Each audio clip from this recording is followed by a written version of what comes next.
Hello, YouTube. Sorry it took me so long to go live on this. We were kind of having some issues with like the thumbnail and stuff. The file size was like too big or whatever. I had to like kind of adjust it and whatnot. But we are here with the 13th episode of season 6 of The Walking Dead. The same, but a lot of savage shit, man. A lot of cool moments in this episode. This was a really fun one. So, at night, out in the woods, Carol stops Maggie from joining the gun battle against the Saviors, and as they confront each other, are approached by a Savior named Donnie, new character played by Russ Blackwell. So this is kind of like what happened to them, because at the cliffhanger of the last episode was them, like the other Saviors, saying that they have Maggie and Carol, so... Carol shoots Donnie before she and Maggie are surrounded, surrendering to 3 other survivors. Paula, Michelle, who is played by Jeananne Goosen, and Molly, played by Jill Jane Clements. Just a bunch of new characters. As day breaks, Paula's group observe Daryl capturing a savior named Primo, and to stop the savage beating inflicted on him, Paul tells Rick over a walkie-talkie that they have captured Maggie and Carol. Again, this is kind of just a continuation from the last episode. Rick tries to negotiate for a prisoner exchange, but while Donnie needs the medical attention Primo can provide, Paula feels they're at a disadvantage against Rick's group and decides to withdraw. Like, no, we're not taking this deal. It's kind of unfair. While awaiting reinforcements and deciding their next move, Paula and her group bring Carol and Maggie to a former slaughterhouse, where the survivors have cached supplies guarded by trapped walkers. I mean, that's pretty smart. To get to the supplies, you have to kill all the walkers, which I don't think they understand the full potential of Rick's group and whatnot. So, yeah.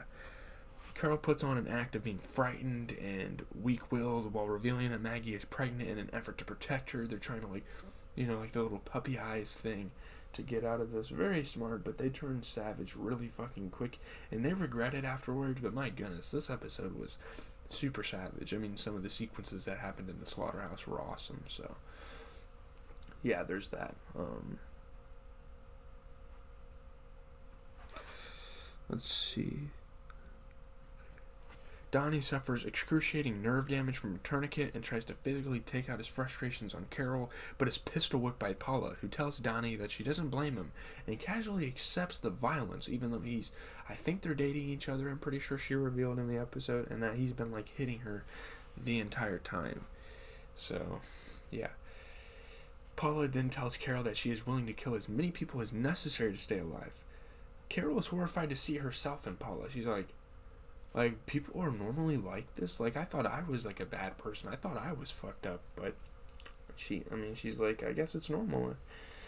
I mean, she doesn't reveal that she's like that, but, yeah. Over the walkie-talkie, Paula directs Rick to a location for a prisoner exchange, but believes he is being duplicitous in tracking them, and they possibly know where the slaughterhouse is, so, yeah. Paula, Michelle, and Molly prepare to flee the moment their reinforcements arrive, or to ambush Rick's group should he get to the slaughterhouse first. Left unguarded, Carol is able to free herself and Maggie, who insist on killing their captors. Like, we gotta do this. They see a zombified Donnie, who has succumbed to his wounds, to ambush Molly, taking her handgun and beating him to death with it. Paula eventually catches them as they negotiate a gauntlet of walkers, but Carol gets the upper hand and wounds Paula as the walkers get loose and they're starting to surround her. Maggie fights Michelle, who slices at her stomach with a knife. I'm pretty sure it just hits the thread of her shirt. Carol then shoots Michelle dead. So they're just taking out people left and right. Paula then fights Carol, who impales her on a spike and leaves her to be devoured by a walker. Carol then takes Paula's radio and imitates Paula's voice to tell the Savior reinforcements to meet them on the kill floor, like the kill floor of the slaughterhouse. Like, they know exactly what she's talking about. And yeah, they meet there.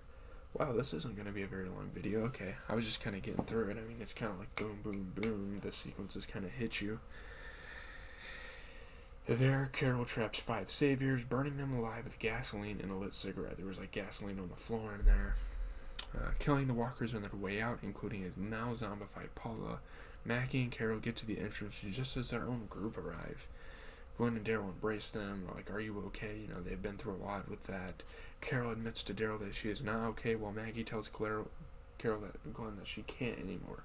Like, she's pregnant, she should probably like stay behind and stay back on the action. But I guess she insists. I don't know. With all of his friends dead, Primo tells Rick that he is Negan, but Rick, without hesitation, shoots the bound prisoner in the head as a stunned Carol looks on. Like, they can't just keep shooting people like this, is what she's thinking. Yet she's killed all those people, so I don't know. I don't know how much you can really say about that. Yeah, this was a good episode. Melissa McBride and Alicia Witt. Alicia Witt is kind of hot, honestly. They were great. They played great in this. Yeah. On Rotten Tomatoes, has a 97%, 8.6 out of 10, 31 reviews. The same boat takes a strong female focus by continuing Carol's arc while deepening viewer anticipation for Negan's ominous arrival. But then you kind of realize that everyone is Negan. You're like, oh, that's like another name for their group, I guess. 9.3 out of 10 on IGN. Again, McBride and Witt were great. The episode's tension was great. The complexity of Carol's division between ruse and real emotion, that was awesome. Like always, Carol did whatever necessary to survive and protect her cohorts, and did so in particularly brutal fashion, but she seems increasingly unable to avoid reckoning with the toll. "Are you okay?" Daryl asked when he arrived. "No," she responded, and that was before Rick executed the remaining savior right in front of her. It's going to take more than a few Hail Marys to make that image, among many others, go away. Alicia Witt at the time was one of the best performers of that week when the episode came out. And Melissa McBride was also up there, so those two played their roles well. That was like a big talking point for critics. It's the most overtly feminist episode thus far, and was an elegantly written and executed bottle episode designed largely to subvert the trope of the helpless woman. The episode was great. It is an incisive chamber piece that serves as a compelling analog to the last episode, Not Tomorrow Yet, and a surprisingly deep examination of moral relativism, ably penned by Angela Kang and directed with claustrophobic intensity by Gilly Gerhardt. So yeah, that's gonna do it. I gotta watch some shows and stuff, but I'm gonna be back later with my NBA recap, so hopefully you guys enjoyed. Leave a like, comment, and subscribe. As always, GZ giving you guys the TV content and whatnot. I am going to... What the hell fell by my bed last night? I'm not even sure. I heard a loud bang. I gotta figure out what that was. It might have been my TV remote. But anyways, I'm out, guys. More videos in the future. Every night on GZ TV Live on Twitch, all lowercase. I'm planning to do like a little news segment where we talk about stuff.